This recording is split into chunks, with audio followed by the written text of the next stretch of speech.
because they enjoy mixing things up, and they enjoy the multitasking that goes on through the day.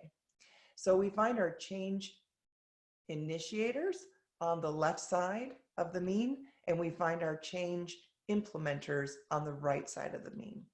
And when we're talking about all the change that we're going through, we need both low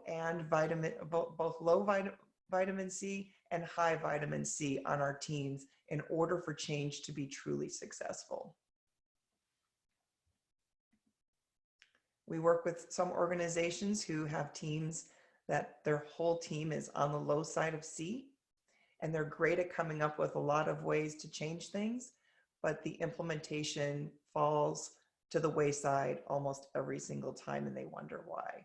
So if during this changing times, it's great for us to be able to lean on our high C team members to help us navigate this, especially if we're on the low side of C and we might need some support. The last factor is formality, and this is around rules and structure. So the higher the D factor, the more there's a preference for structure and a framework and some rules to govern how we do things. And when we think about this formality factor, it's also around how many data points does someone need when they're making a decision about something? How many data points are they going to want to look at? So we see our more analytical friends on this side of D, people who are very comfortable looking at and analyzing things and figuring things out to be able to put some structure around what they're seeing. On the lower side, or on the left side of D, what we find are people who are more creative.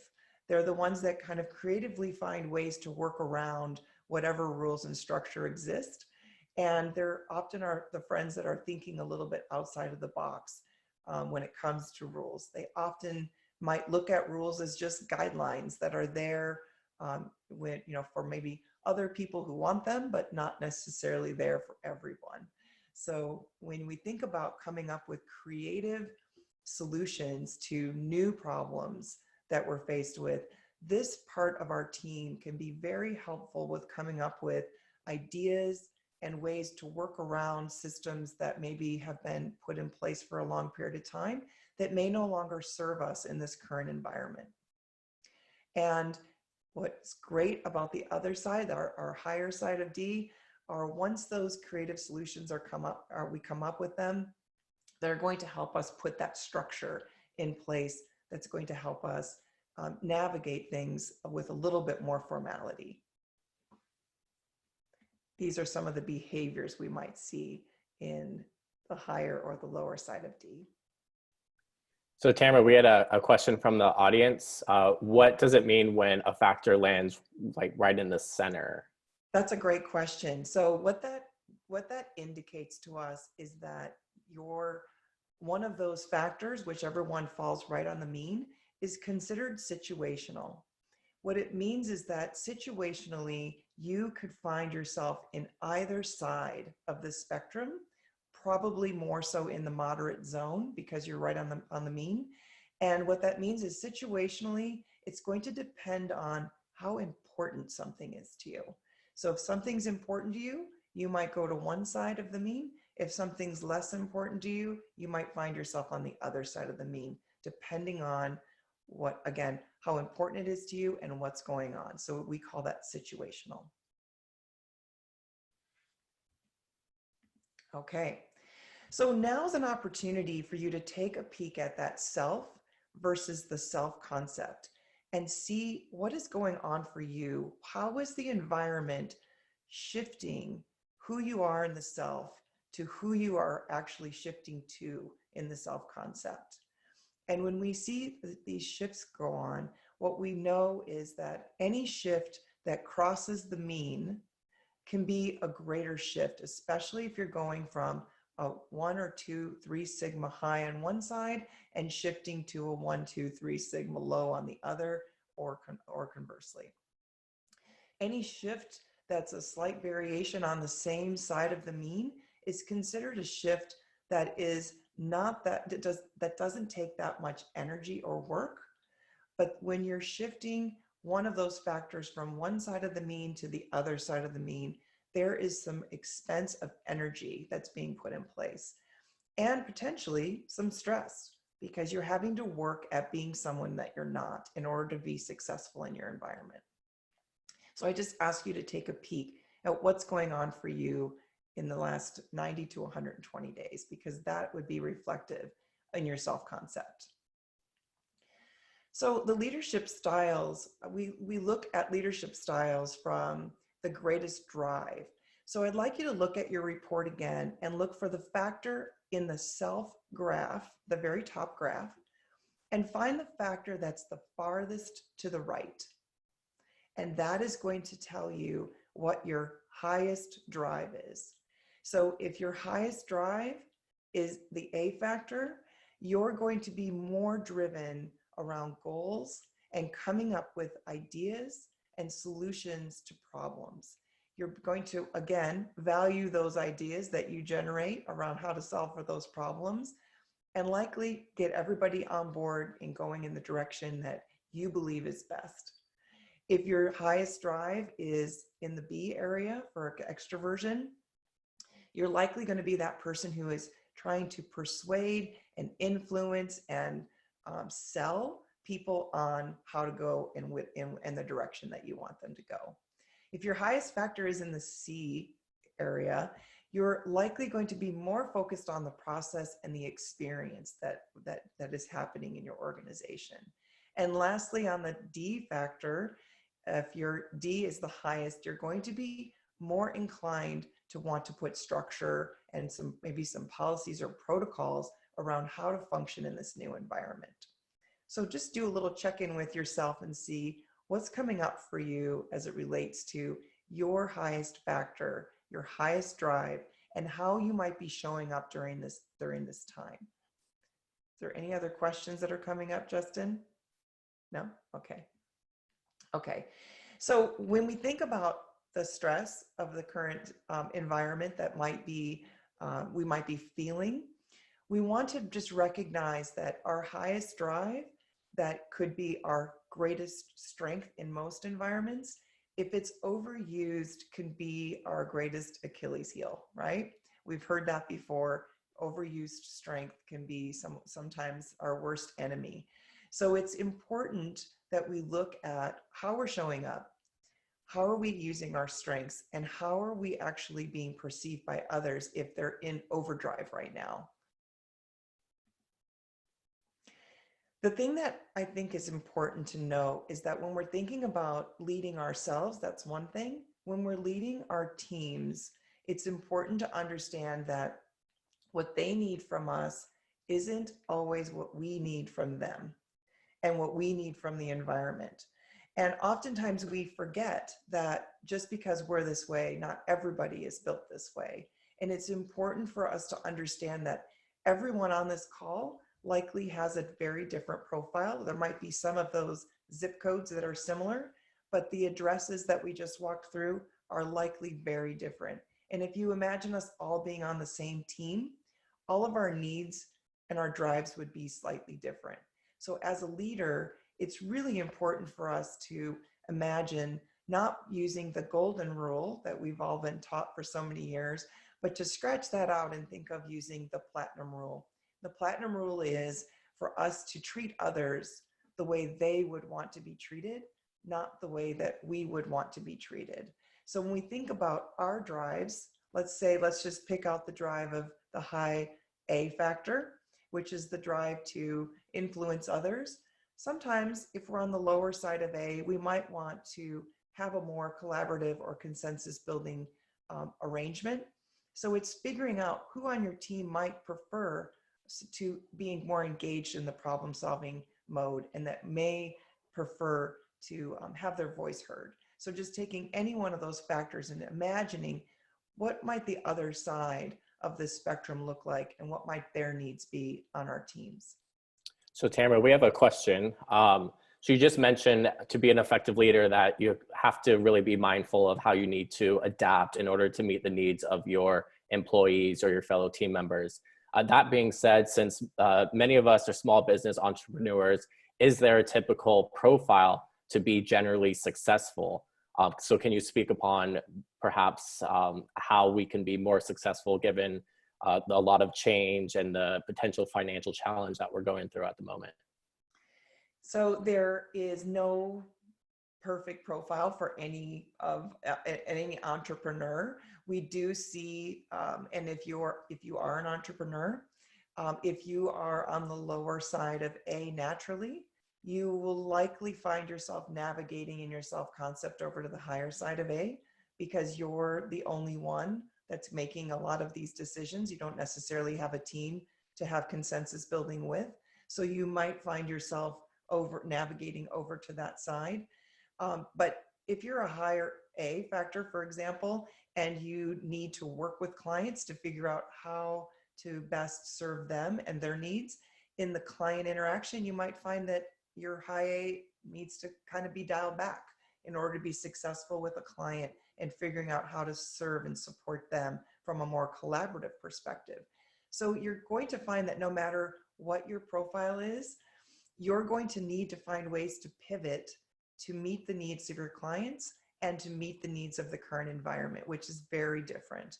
And that is the beauty of understanding what your natural style is, and then really understanding when you're making those shifts that you're doing so with intention, and that you're doing so in a way that you can be fully supportive of either your client or the employees that you're supporting. Another question that came in was perhaps you could speak a little bit around how the assessment works. One of the comments that came through was around the self-awareness piece. Since most of us, due to the study that you mentioned, seem not to be very self-aware, wouldn't it be more effective for other people to rate us since we don't have that self-awareness? Or how does that influence the assessment results? Yes, we find the results to be very accurate. I hope that everyone's had a chance to read the content of your assessment. You're picking words that you believe are who you are, of course, but how you're actually showing up with respect to that might be very different.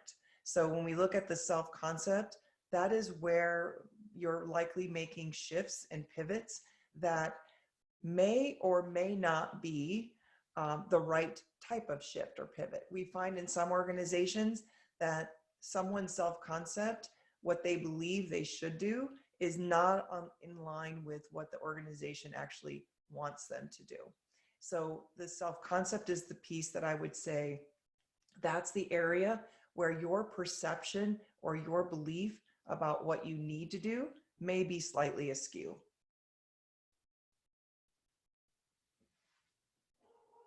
Okay, so your highest drives help to determine what your greatest motivators are, obviously. So when we look at your highest drives, we've talked a little bit about this, but when we think about what's important for each one of us, the higher your A factor, for example, the more you feel a need and a drive to make an impact, to make a difference, to accomplish goals, and you need a challenge. So if you have this perhaps as your drive or your motivation, think about this from the perspective of your team.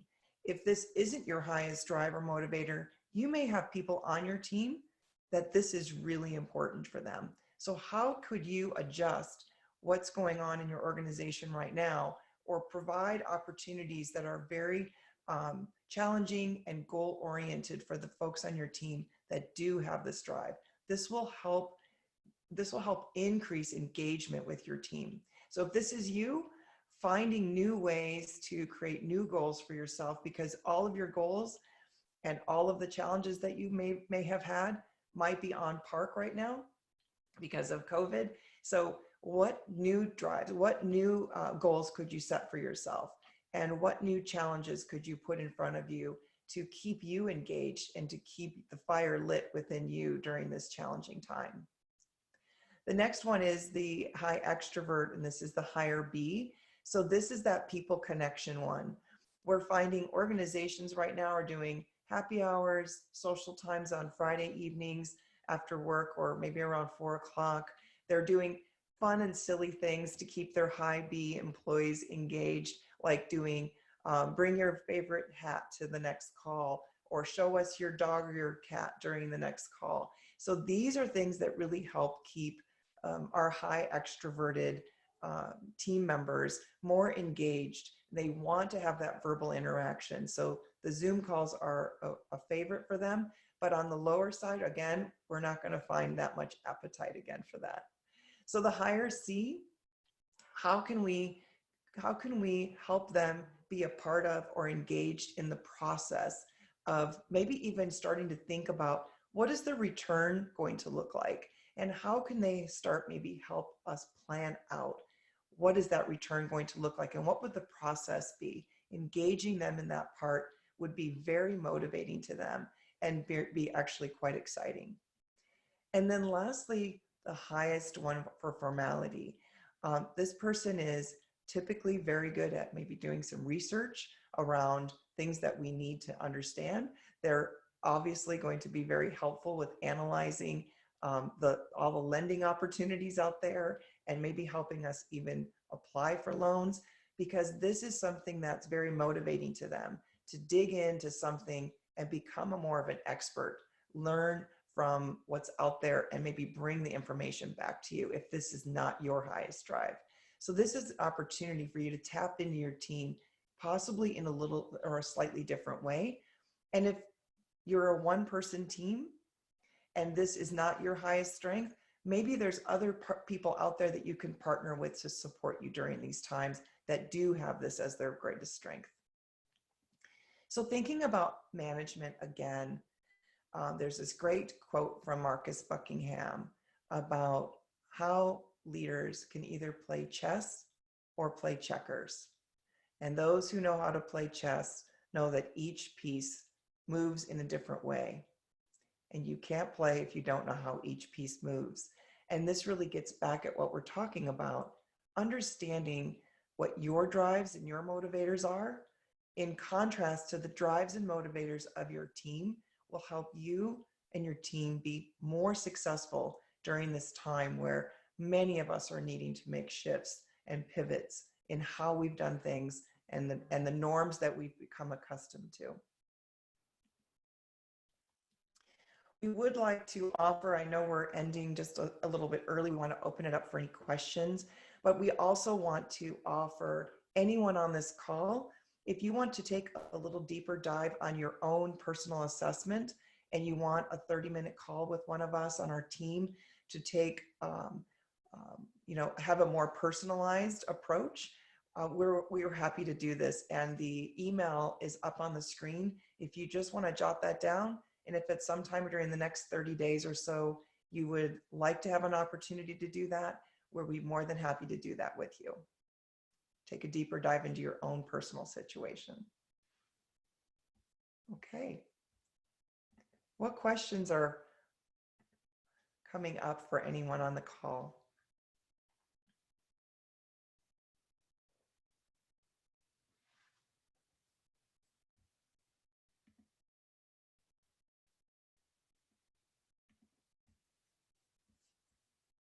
So there's a question around what do we do with the results?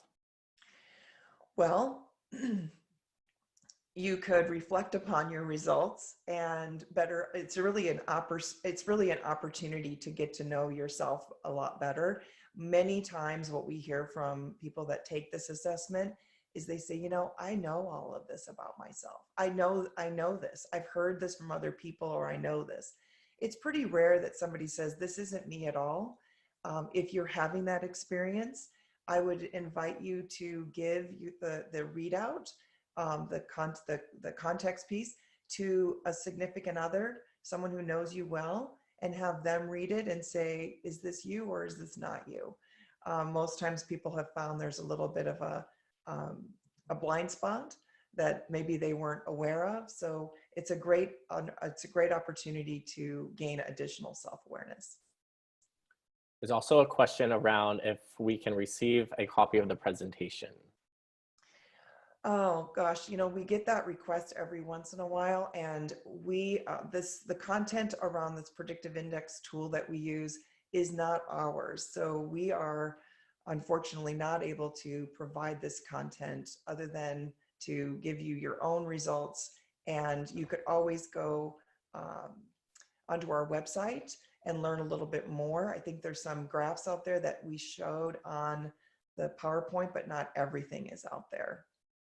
As a reminder, this session will be recorded, so this will be posted and you can revisit the session to go through some of the nuances of the report. Another question was, can you speak around our perception of what our clients expect from us versus reality? Our perception probably is off to one extent or another. So can you elaborate a little bit on that? Yes, so that's a great question. And every client is their own individual self. So each client is going to have a very different expectation of us. And it's really understanding a little bit more about them and figuring out how we can adjust ourselves situationally in the moment. And that's really kind of then getting into the whole EQ world, where we look at the situation or we look at the person that we're in front of, and how do we adjust who we are in order to be successful in influencing that discussion. And I see the question about how much of this is changeable. So our self graph should stay stable over time. We should not see wild variations in the self graph. The self concept, however, will change frequently. It will change because of our environment and what's going on around us. So that is where we see people shift the most. Whether they're making the right shifts is always up to the perception of the people around them.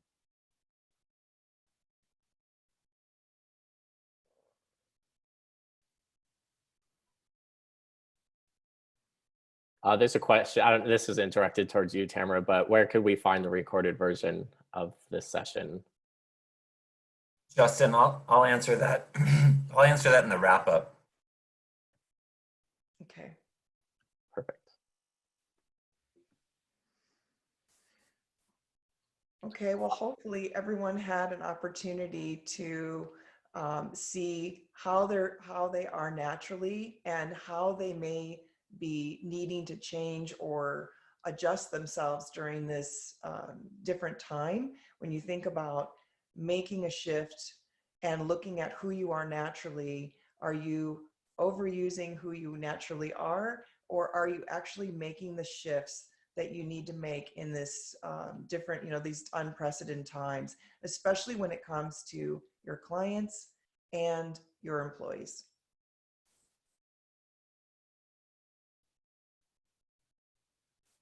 Okay, I'm going to put my email up here in case anybody wants to reach out to us. And again, if you're interested in that 30-minute debrief that's very personalized for you to take a look at your report, just email us at that other email, which was info@, and we'd be delighted to get on a phone call with you and talk to you about your own particular situation and your own profile. Thank you so much. All right, Tamara, thank you very, very much. And now we're going to bring Brett up. And Brett, I'm going to turn it over to you. All right, thank you. When we were in our breakout sessions before Tamara's presentation, one of the questions we had during the little networking was, what's something you're looking forward to when you get back to, what we would probably consider normal. And one of the things I shared that I'm looking forward to is being able to do one-on-one coffee meetings and lunches and things like that. And I mentioned that because Tamara and I had a coffee about a year ago, I think, and we first met and I got to know her a little bit more and about what they do, and was so impressed and so excited to her offer to bring some of it to us, which we all got to see today. It was excellent. I appreciate your time, your expertise. And as you said during the wrap up, I took the assessment right when we started today. I hadn't done it ahead of time. So I did it fairly rapidly, but excuse me. But yes, it came out exactly as people have described me over the years. And it was, I would consider fairly accurate from everything I've heard and learned and other things I've taken. So pretty spot on, and such a simple tool, but very insightful. And what I loved about today's session is that we've taken, we've had this 5-6 week period of time where everybody's kind of like, we've gone through the fear and the reaction to what's going on. But now if we're going to survive as business people, we have to pivot and get strategic about moving forward with who we are as businesses and how we're going to be. And it's not just, oh, I have to be virtual now. It's more than that. And so tools like this, I think, are phenomenal in helping us gauge where we need help in strategizing for our business and for our organization and our own leadership, whether we're a one-person business, as you mentioned a few times, or whether we have a team around us. So I really, really appreciate your offer to allow people to dig a little deeper on their profile and to learn more about themselves. I think that is tremendous, tremendous value to everybody out there. And the question somebody put in the chat about where this recording will be posted. So since COVID hit, we have been doing all kinds of great content, and we have been recording them, and they show up on our webpage. On the top navigation, there's a thing called webinars. And if you click on that, all the recent webinars that we've hosted are listed there. So I encourage you folks, we'll probably have it listed. If not by the end of today, then, within a couple of days, this will be posted and you can come back and see it. And along those lines, we at the Chamber have had to pivot and adjust and change as well. We had a big event that was scheduled for March 19th. It was our CBAT Awards. Great award show that we had planned that day, which would include awards for things like education, for things like small business of the year, new business of the year, things like that, and then community impact. Well, of course, we didn't have that event. COVID derailed it. We originally thought, well, we'll postpone it to June and we'll be able to have it in June. Well, that's obviously not going to happen either, because having events with 250, 350 people, we could have had close to 500 people attend. That's not going to be happening in June. So we made the decision to convert it to our virtual CBAD Award Week. And so we've converted it to an award week instead of just a one-day award show. And so what we're doing is it's going to be from noon to 1 o'clock, Tuesday, May 19th through Friday, May, whatever that is, 22nd. And each day for 1 hour, we're hoping everybody will join us, and each day we'll have a different theme. So Tuesday is going to be education themed awards and content. Wednesday will be business.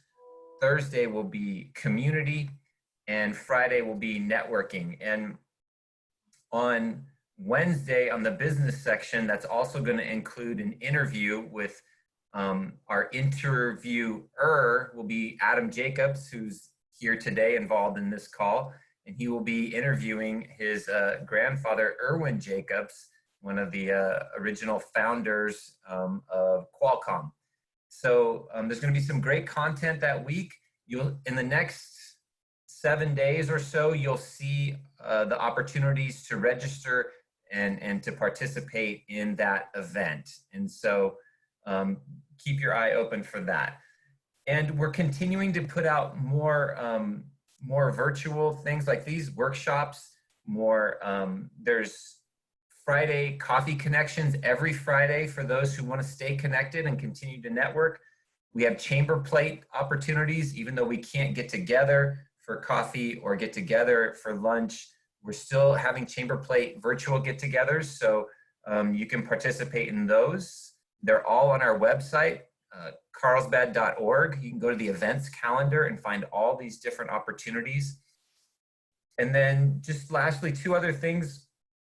We're really looking for your stories of change, of pivot, of adapting and growing through this. So we want them for, we have several different, formats. We have our Carlsbad Business Journal that all of you should be very familiar with. And so we're looking to highlight stories in there. But we're also, I'm launching a daily podcast soon where I want to tell stories of success here locally in North County about companies that are doing great things and are pivoting and are changing and are adapting, et cetera. So we want your content. We want you to send it to us. My email, I'll put in the chat right now, or Kathy, could you put in the chat right now? My email, the simplest version for me is ceo@carlsbad.org. And Carolina is our editor of our Carlsbad Business Journal. Her email is carolina@carlsbad.org. And Kathy can put both of those in the chat, but we want to hear from you and we want to hear your stories. And along those lines, a lot of you are very aware of one of our team members, Kathleen, who is very active in our chamber and very active in this community of First Friday breakfast and committees and networking. Last Saturday, she had a seizure, which then led to her finding out that she had a mass that was on her brain. And Monday this week, she had surgery to remove that mass. The surgery was very successful, and she's recovering very rapidly. She's probably pushing herself to recover a little too rapidly, but she's amazing, as many of you know. So, but please keep her in your thoughts and in your prayers. Some of you have already reached out and said, hey, what can we do? We want to help. We want to provide meals. We want to reach out. So there is a link we can share if you want to do something like that for Kathleen. There's a website that's been set up. I forget what it's called, Meals for whatever. I can see your lips moving, Kathy, but I can't hear you. Are you typing it in the chat room? Okay, Meal Train, there it is. So there's a thing called Meal Train that's been set up. If you're one of those people who would like to love on them a little bit, just email us and we can get you the link so you can sign up for that. Making sure I haven't missed anything. My talking points here. Oh, and it's May 1st. So, the new health guidelines are out, right? So if you leave your space, cover your face. Thanks for joining us, guys.